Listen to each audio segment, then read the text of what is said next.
The sting of his hand across my face burned less than his words. "Stop pretending to be sick. No daughter of mine is this weak." My father's voice boomed through our living room as I steadied myself against the wall, the room spinning around me. "My name is Olivia, and at 22, I've been dealing with unexplained dizzy spells for the past 6 months.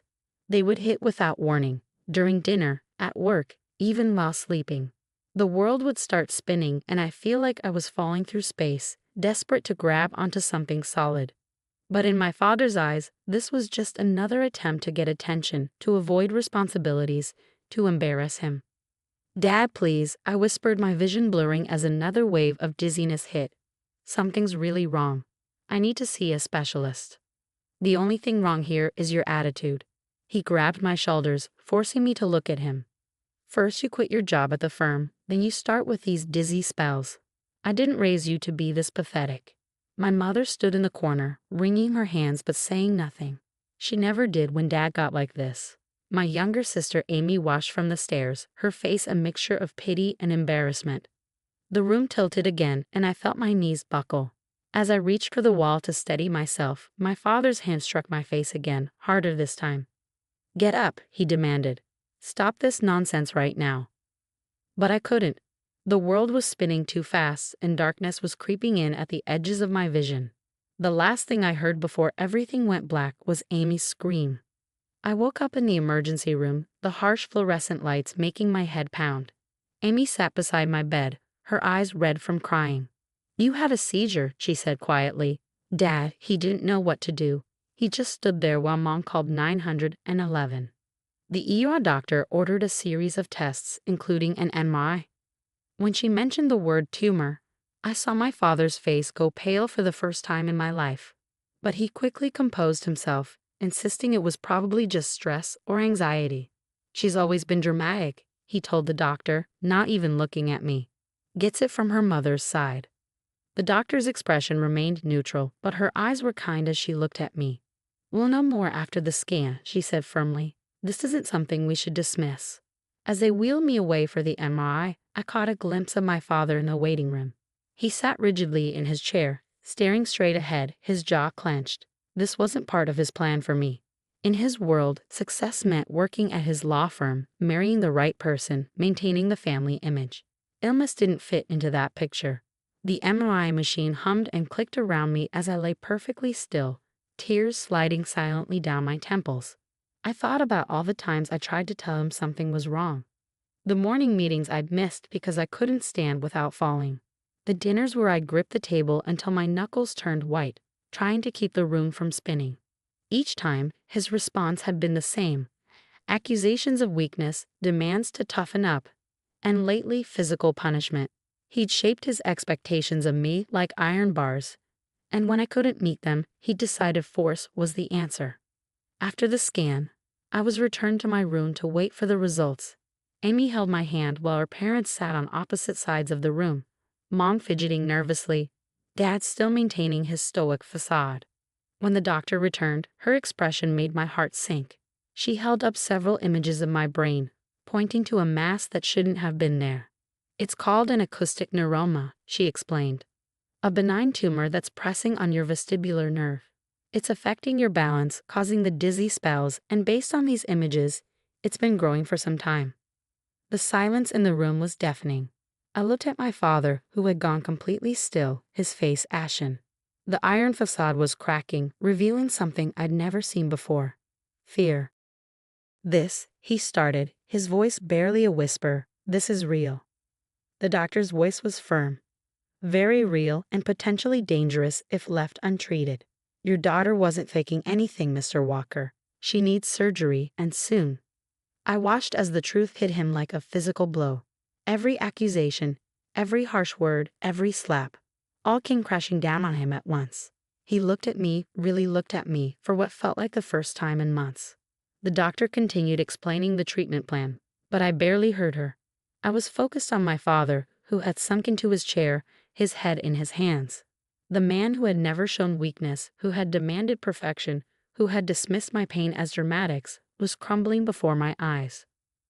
Little did he know, this was just the beginning of a journey that would change our family forever. The days following my diagnosis were filled with a heavy, uncomfortable silence.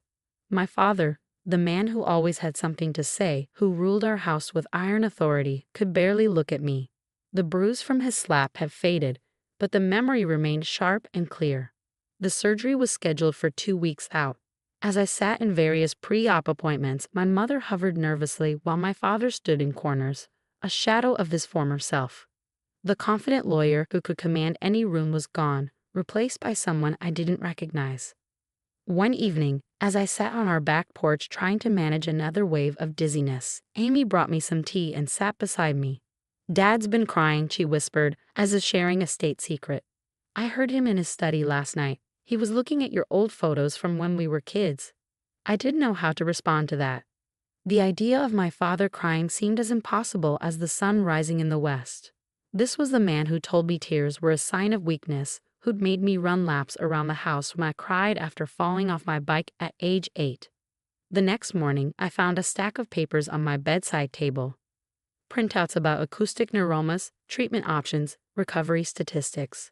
They were covered in my father's familiar highlighting and margin notes, his lawyer's habit of thoroughness now focused on understanding what was happening to me. 3 days before the surgery, he finally spoke to me directly. I was in the kitchen, gripping the counter as another spell hit me when he walked in. "Olivia." His voice was different, softer than I'd ever heard it. "Let me help you to the couch." I wanted to refuse, to show him I could manage on my own just as he'd always demanded, but the room was spinning too badly. His hand on my elbow was gentle, nothing like the harsh grip I'd grown used to. Once I was seated, he didn't leave. Instead, he sat in the armchair across from me, his hands clasped tightly in his lap. "I've been speaking with Dr. Matthews," he said, referring to my neurosurgeon. "She explained how much pain you must have been in these past months." I watched him struggle with the words, this man who could argue cases before the state Supreme Court but couldn't find the right way to talk to his own daughter. "When you were born," he continued, his voice rough, "I promised myself I'd make you strong. The world is hard, and I thought I was preparing you for it. Instead, He couldn't finish the sentence, but he didn't need to. We both knew what he'd done, how he'd taken my genuine suffering and turned it into a reason to punish me, to prove his point about strength and weakness. "The day you collapsed," he said, "when they took you away in the ambulance. I've never been more scared in my life. Not because you were sick, but because I realized what I'd done. I'd become the very thing I wanted to protect you from." Tears were sliding down his cheeks now, something I'd never seen before. My father, the unshakable pillar of strength and authority, was breaking down in front of me. "I hit you," his voice cracked. "You were sick, truly sick, and I hit you. What kind of father does that?" I wanted to stay angry, to hold on to the hurt and betrayal of the past months, but seeing him like this, vulnerable, horrified by his own actions, stirred something else in me. "A father who was wrong," I said quietly, "and who needs to do better." He nodded, wiping roughly at his face. "I don't deserve your forgiveness, Olivia. But I promise you, things will be different. I'll be different." Before either of us could say more, another dizzy spell hit me. This time, instead of demanding I tough it out, my father was beside me in an instant, supporting me until it passed. His hand on my shoulder was steady, patient. "I've got you," he whispered. "I've got you now." That evening, he called a family meeting. In front of Mom and Amy, he did something else I'd never seen. He'd apologized. He acknowledged his mistakes, his cruelty, his failure to listen and protect. Mom cried, Amy looked shocked, and I felt something shift in our family's foundation.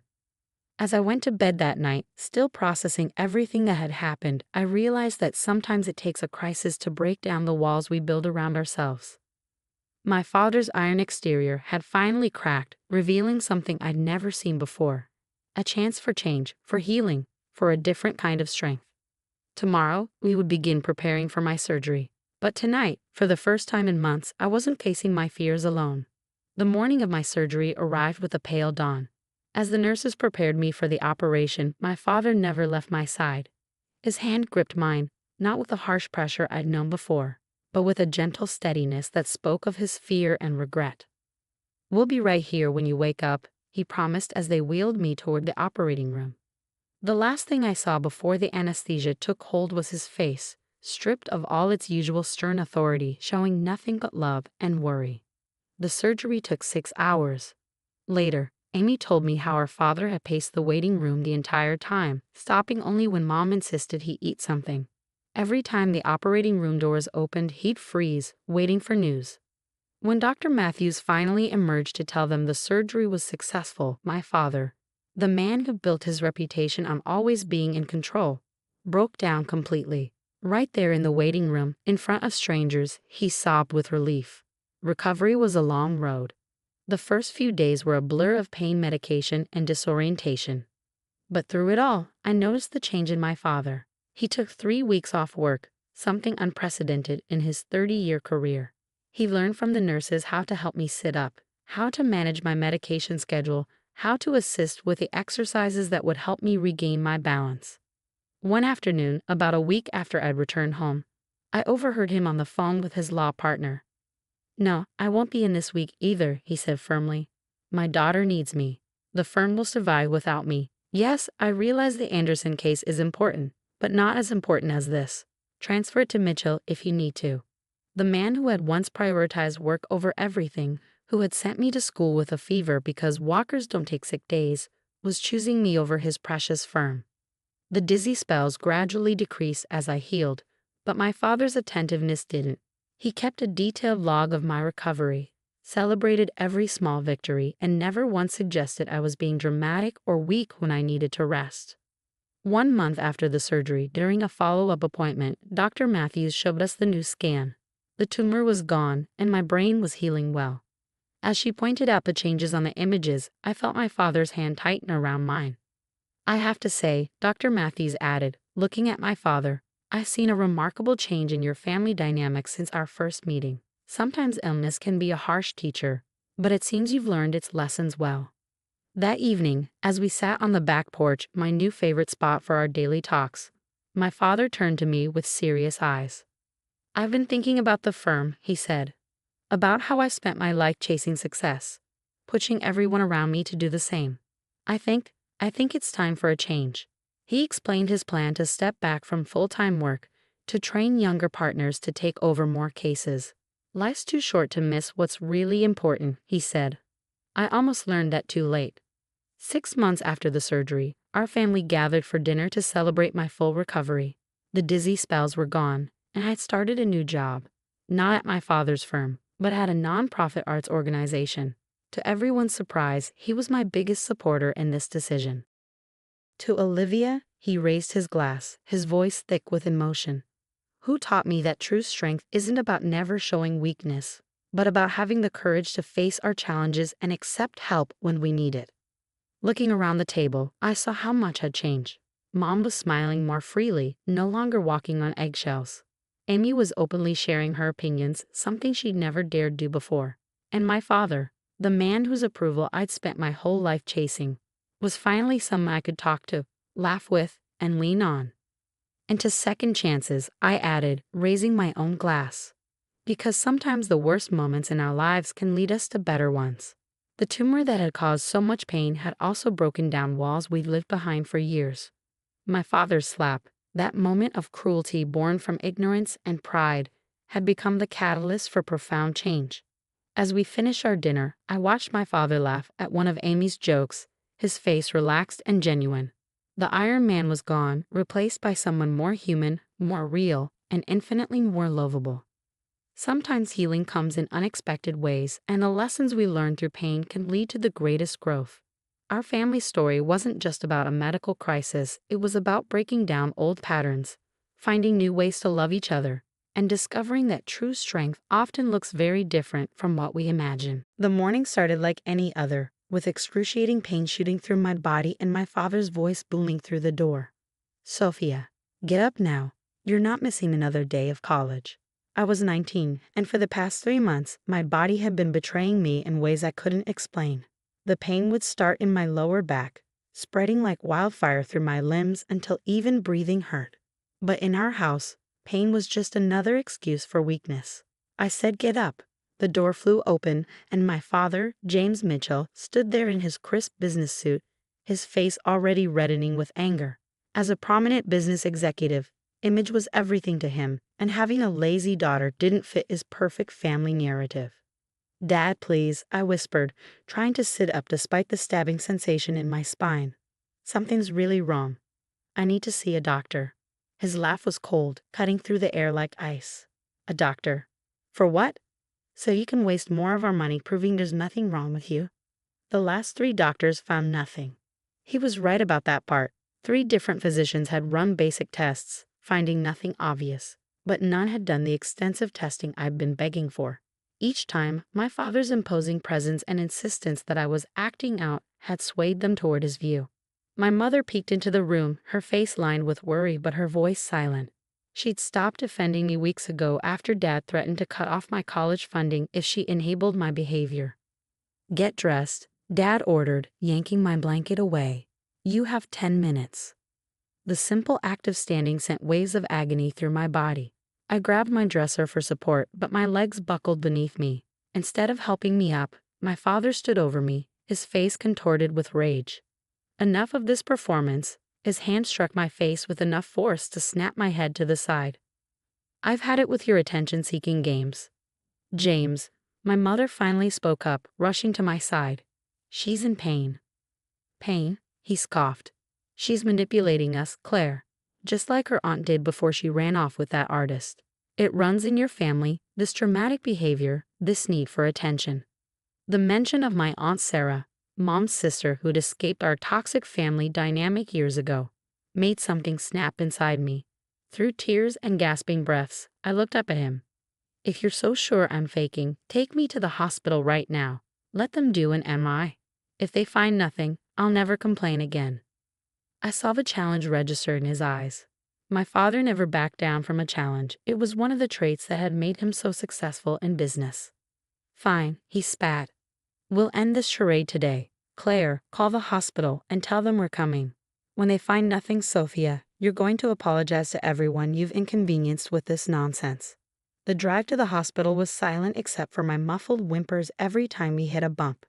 My father's knuckles were white on the steering wheel, his jaw clenched in familiar anger. In the emergency room, his commanding presence initially got the same results as always. The first doctor was ready to dismiss me with anxiety medication, but then something unexpected happened. Dr. Sarah Chen walked in, a new neurologist who didn't know my father and, more importantly, wasn't impressed by him. "Mr. Mitchell," she said firmly after examining me, "your daughter's symptoms are consistent with several serious neurological conditions. I'm ordering an immediate MRI." "This is ridiculous," my father started, but Dr. Chen cut him off. "What's ridiculous is that this young woman has been in obvious distress for months without proper testing. This stops today." For the first time in my life, I saw someone stand up to my father and win. He sat fuming in the waiting room while I was wheeled away for the scan. The MRI machine's loud clicking seemed to count down the moments until everything would change. I closed my eyes, equal parts terrified of them finding something and finding nothing. 2 hours later, Dr. Chen returned with the results, her face serious. She put up several images on the light board, pointing to areas that made my mother gasp and my father lean forward in his chair. "This," she said, indicating a large mass near my spine, "should have been caught months ago. Your daughter hasn't been acting, Mr. Mitchell. She's been suffering from a spinal tumor that's been growing increasingly aggressive." The word tumor seemed to echo in the small room. I watched my father's face drain of color, his usual confident posture crumbling as he stared at the images. But she's only 19, he whispered, his voice suddenly small. "She can't." I didn't. "She needs immediate surgery," Dr. Chen continued, her voice gentler now. "The good news is we caught it before it could cause permanent damage, but only barely." My father turned to look at me, and for the first time in my life, I saw his eyes fill with tears. The hand that had struck me hours earlier now trembled as he reached toward my face, stopping short of touching the bruise he'd left. The mighty James Mitchell was breaking, and this was just the beginning. The days following my diagnosis existed in a strange, suspended reality. My father, who had built his life on control and authority, seemed to shrink with each passing hour. The bruise on my cheek faded, but its shadow lingered in his eyes every time he looked at me. Dr. Chen scheduled my surgery for the following week. "The tumor's position is precarious," she explained.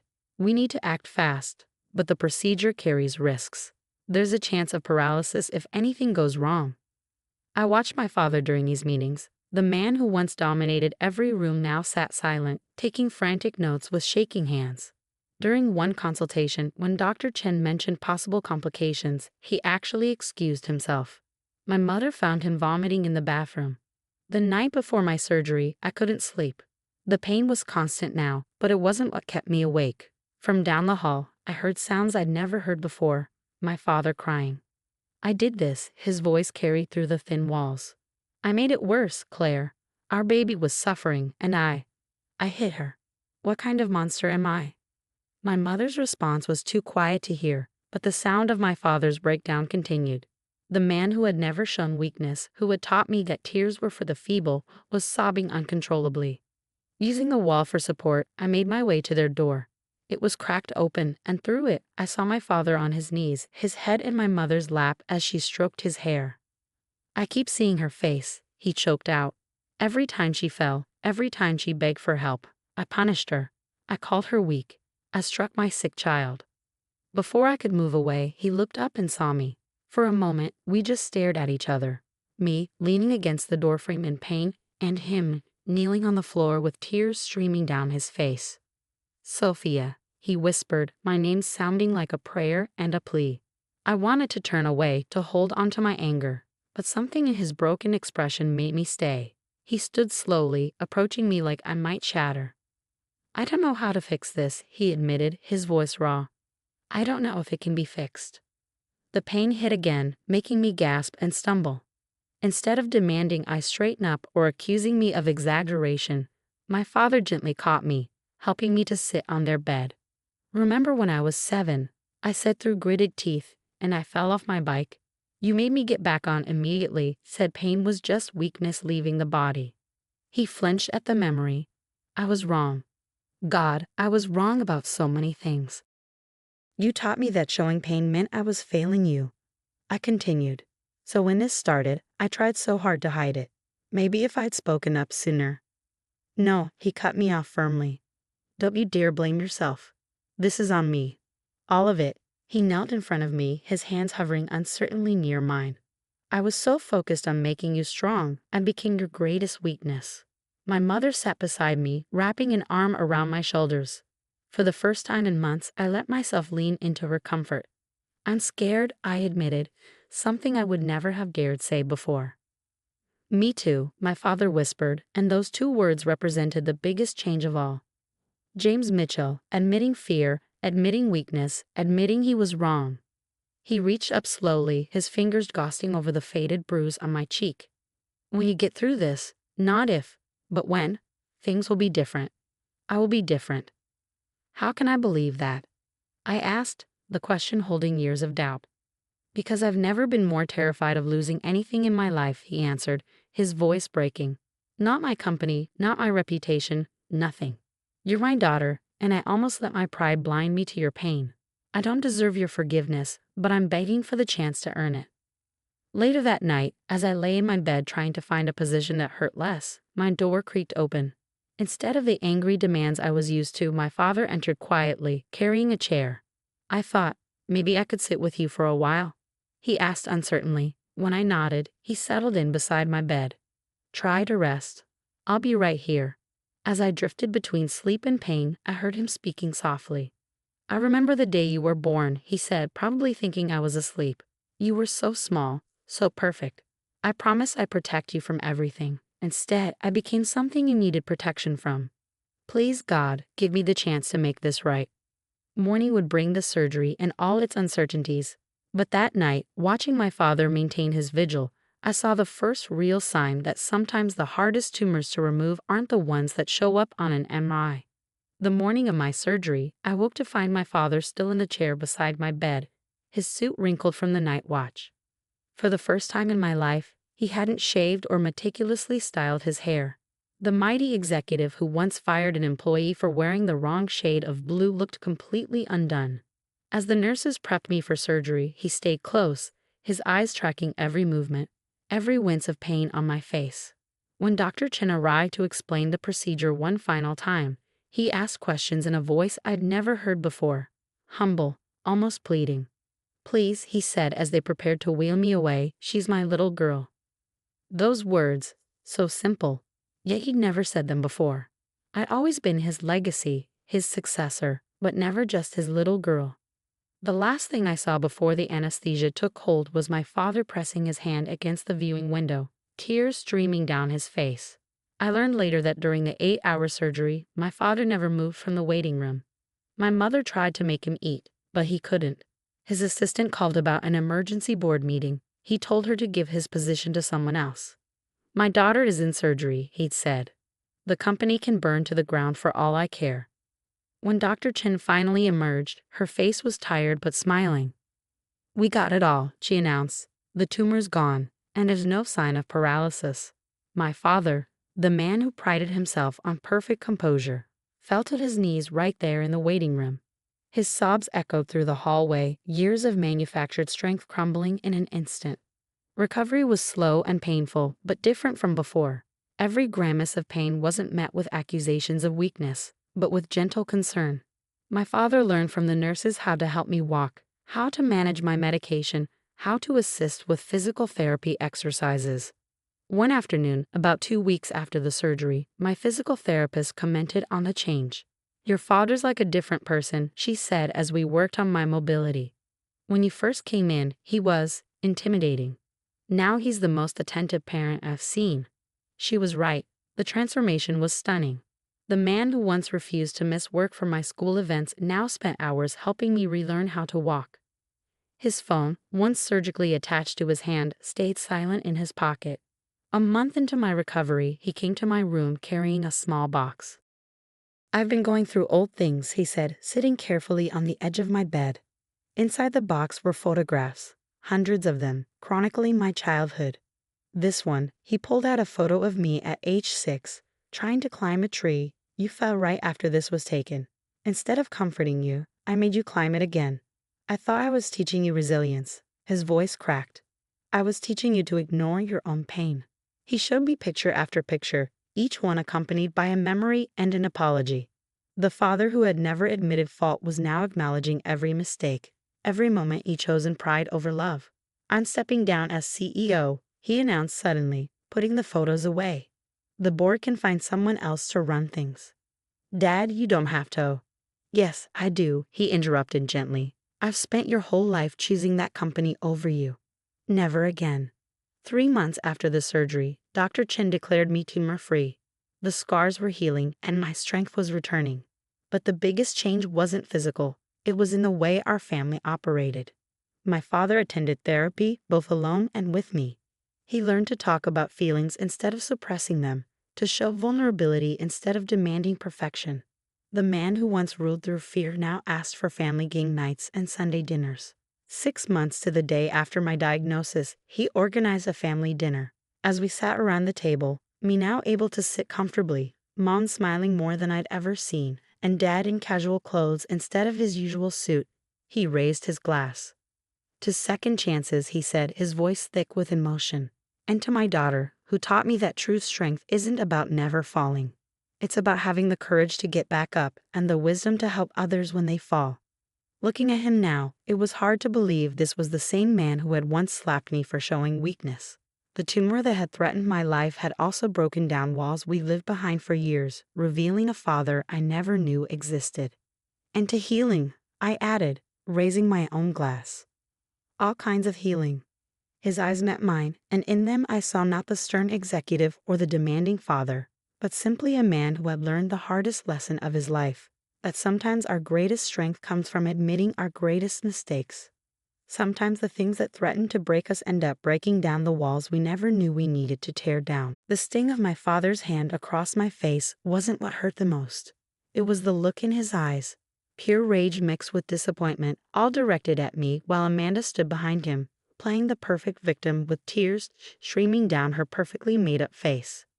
"My name is Olivia, and at 24, I just got slapped by my father for the first time in my life, all because I dared to question his new wife's suspicious behavior.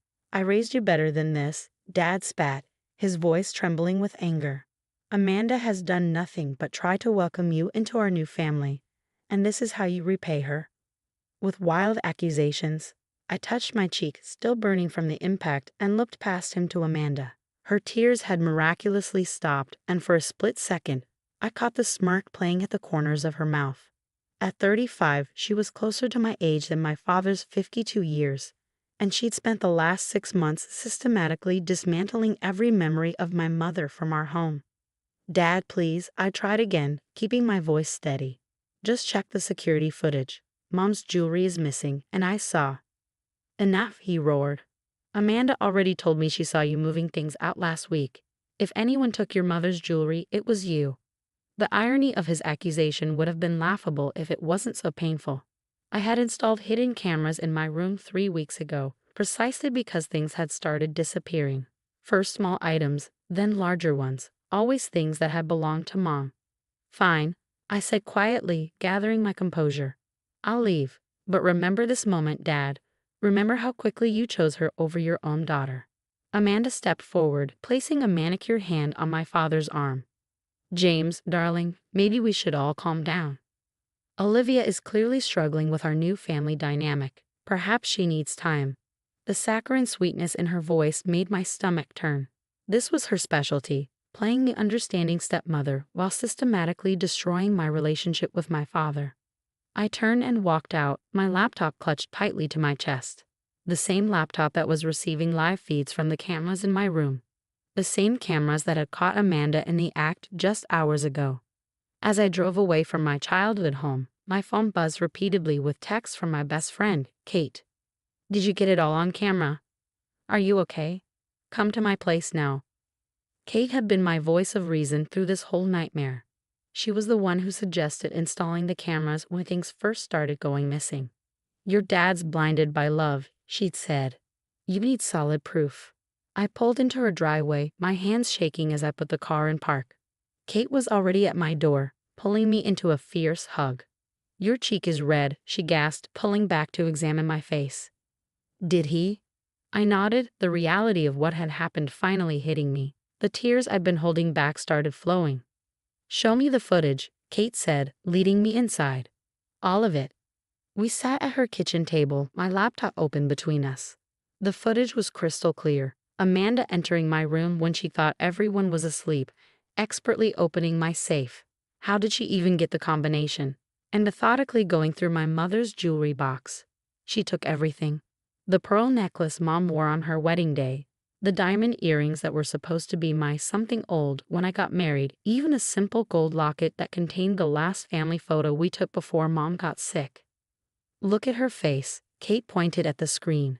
"She's smiling. She's actually enjoying this." The timestamps on the footage showed multiple visits over the past 3 weeks. Each time, Amanda took something small, something she thought wouldn't be immediately noticed. "She's been gaslighting you," Kate said, her voice hard. "Making you question whether things were really missing, telling your dad you were imagining things, playing the concerned stepmother while stealing your inheritance piece by piece." I watched the most recent footage again. Amanda slipping my mother's engagement ring into her pocket just hours before I confronted her. The same ring Dad had promised would be mine one day. "What's your plan?" Kate asked, squeezing my hand. I touched my cheek again, remembering the look of satisfaction on Amanda's face when my father struck me. "First, I'm going to make copies of all this footage. Then, I'm going to find out exactly what she's been doing with my mother's jewelry. Something tells me this isn't the first time she's pulled this scam." My phone buzzed again. Dad calling.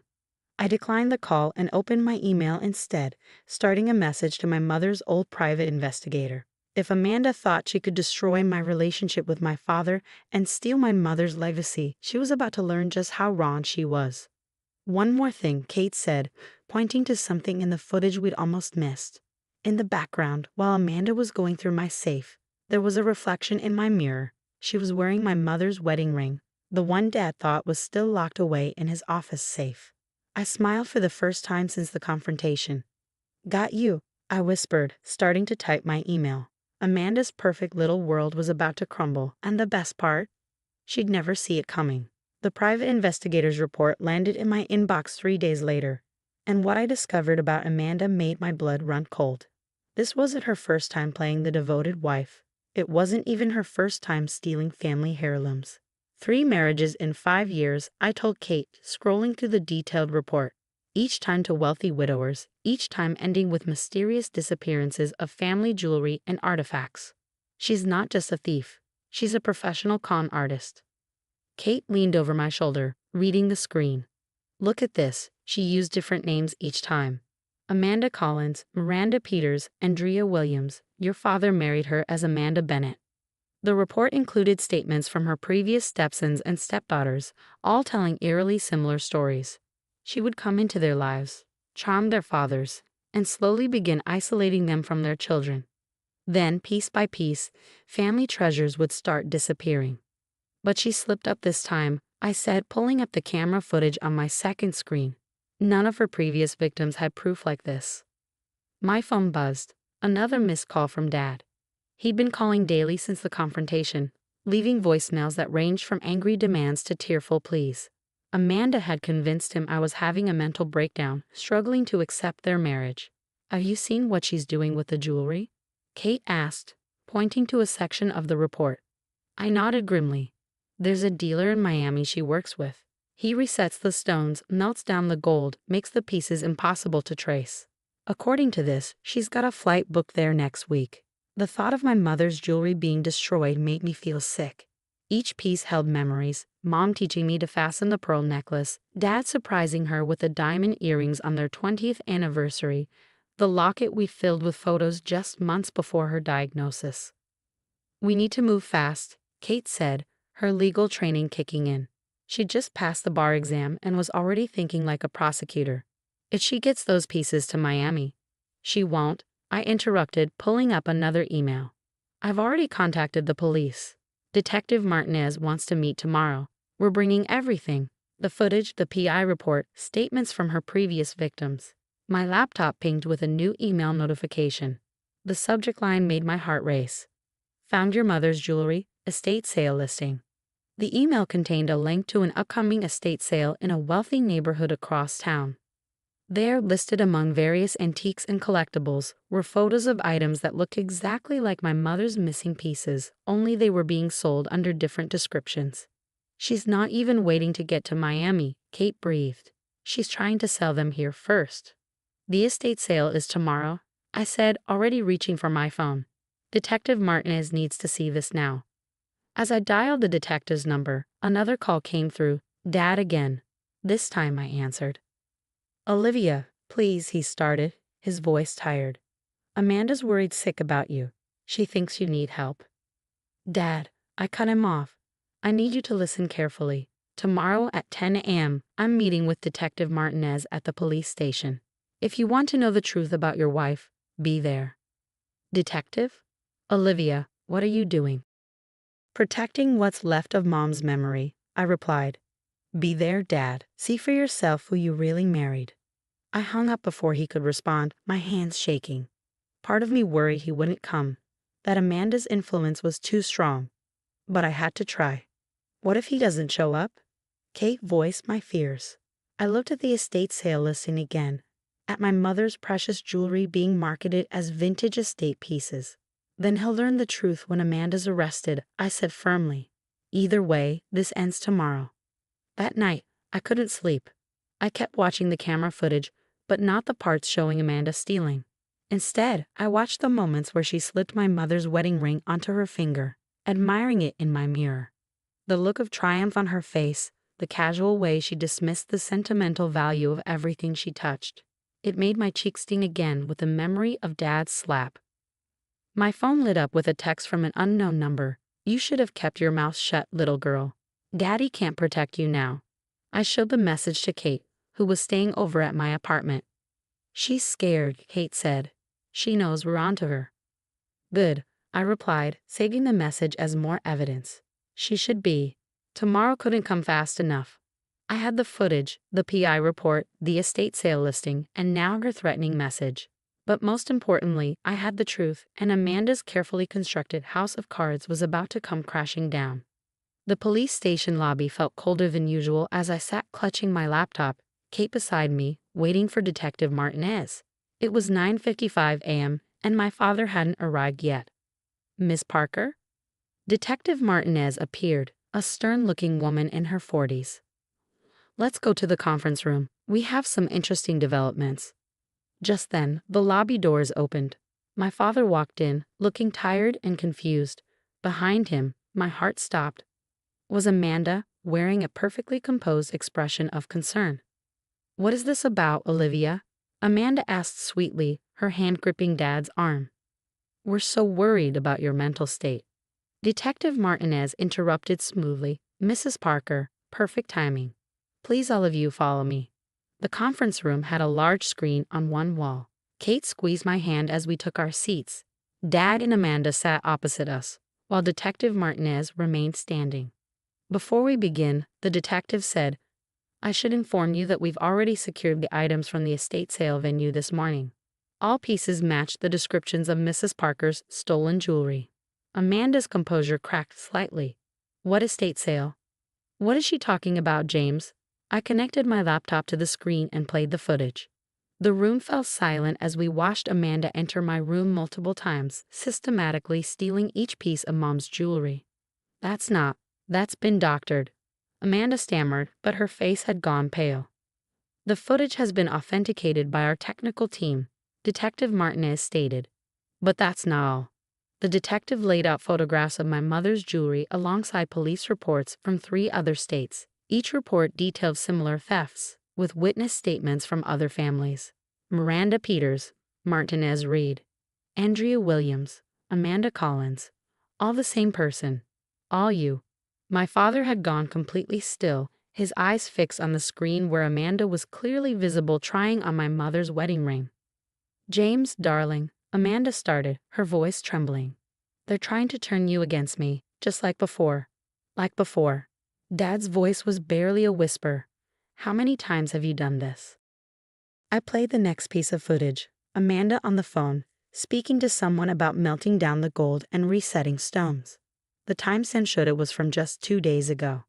"The dealer in Miami has already confessed," Detective Martinez added. "He's been helping Mrs. Bennett, or whatever her real name is, dispose of stolen family heirlooms for years." Amanda suddenly stood up, her chair scraping back. "I want a lawyer." Of course, Martinez nodded. "You'll need one." "Officers?" 2 uniformed officers entered the room. As they began reading Amanda her rights, my father finally looked at me. The recognition of truth in his eyes was mixed with overwhelming shame. "Olivia," he started, his voice breaking. "Your face. We found this in her hotel room," Martinez interrupted, sliding a small velvet box across the table. Inside was Mom's wedding ring, the one from Dad's office safe. Amanda was led away, her perfect mask completely shattered. As she passed me, she hissed, "You'll regret this." Actually, Kate spoke up for the first time. "As your legal counsel would tell you, that's witness intimidation." "Detective, did you catch that?" Martinez smiled grimly. "Every word." After giving our formal statements, Dad and I sat alone in the conference room. The silence between us felt like a physical wall. "I hit you," he finally said, his voice raw. "I chose her over you. I let her erase your mother from our home." "You did," I agreed quietly. "I don't know how to fix this." I opened my laptop again, but this time I pulled up a different file, a video Mom had made for me before she died. "Hey, sweetie," Mom's voice filled the room. "If you're watching this, I want you to remember something. Forgiveness isn't about forgetting the hurt. It's about choosing to love anyway." Dad's shoulders began to shake. "She also said," I added softly, "that you'd probably be lost without her, that you'd make mistakes, but that you find your way back because that's what family does." "I don't deserve forgiveness," he whispered. "No," I agreed. "But Mom would want me to give it anyway. Slowly, with time." 2 weeks later, we stood in my apartment, carefully unpacking each piece of recovered jewelry. The police had finally released them back to us. "This was her favorite," Dad said, holding up the gold locket. "I know. I took it from him gently, opening it to reveal our family photo. She wore it every day during chemo." "Olivia," he hesitated. Would you consider moving back home?" "Not right away, but someday. The house feels empty without you." I looked at him, really looked at him. The past month had aged him, but there was something else too. The blindness was gone from his eyes, replaced by hard-earned wisdom and regret. Someday, I nodded. But first, we need to put Mom's photos back up. He smiled, a real smile that reached his eyes. All of them. Every single one. As we continued unpacking Mom's jewelry, each piece finding its way back home, I realized that sometimes the deepest wounds heal the strongest if we're brave enough to face the truth and patient enough to let love lead the way back.